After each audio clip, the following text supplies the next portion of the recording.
your opinion, what are some areas of unfinished business that the CFTC will have to deal with? I think there's several rulemakings that just have to deal with, just literally. I mean, the capital rules need to be finalized. That's going to have clearly a significant impact. We have all our swap dealers currently are provisionally registered because capital and margin were not finalized yet. And so margin is done, capital is the last thing that has to be done, and then so that's an important rule. It's important in not only determining the capital level, but in affecting who remains a dealer, who becomes a dealer. If the capital rules are more flexible, we'll have those people they'll have entities that want to become dealers, and they'll take on responsibilities that they may not anticipate, but nonetheless, so that's important. Secondly, there's definitely Reg AT, the HFT rule that needs to be finalized. That's been proposed and then supplementably proposed again, and there needs to be a final on that. And those issues are very hot, not just here, but also internationally. MiFID has HFT rules. MiFID has registration in it. And so that's going to be important in terms of how that's decided here in the States in dealing with automated trading generally, but definitely with HFT. Thirdly, we have rules in terms of CEF reform. The chairman has been focused on CEF reform since he came to the commission, and he's raised the CEF issue many times as a commissioner. Now that he's a chairman, I'm sure there'll be interest in making changes there, in trying to define the types of trading that happens on CEFs, and trying to define, or rather maybe not define the permitted versus required transactions. Those kinds of things are important because an entire infrastructure has been built already, and so any change is going to have impact.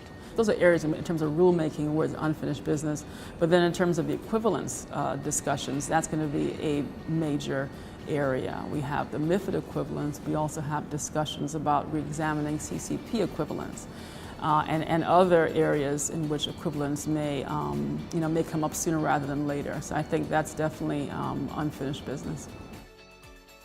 That move, you said a natural move to greater compliance and greater enforcement.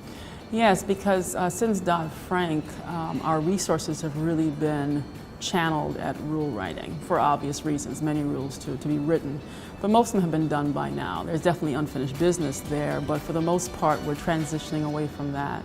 And so we literally have staff and resources that need to be moved to another place. It has been recently, you've seen reporting violations coming up, different ways in which the agency is trying to make sure that the rules are actually being applied. And so looking at reporting and records are a good way to figure out, the history of what these entities have done if there is an enforcement matter. So we have to have those records in place. Reporting tells us if there is an issue or an area in which we have to delve into further. And so those areas, those kind of compliance areas, are going to be more prominent as we move from rule writing to not rule writing, and therefore to actually making sure the rules actually have an impact. I think in terms of enforcement, the enforcement is the way in which to make sure the rules are actually being followed. And so we've seen some really strong enforcement cases, I think, with the advent of our new director of enforcement, who has a lot of experience in these areas and is very capable, that you'll see more cases with power, more cases that are going to go across agencies, and more DOJ involvement, more. And definitely taking the opportunity to make some significant, make a significant impression while he's here at the CFTC. So I anticipate that we're going to see a shift towards more compliance and enforcement. What are you most proud of in your time at the CFTC?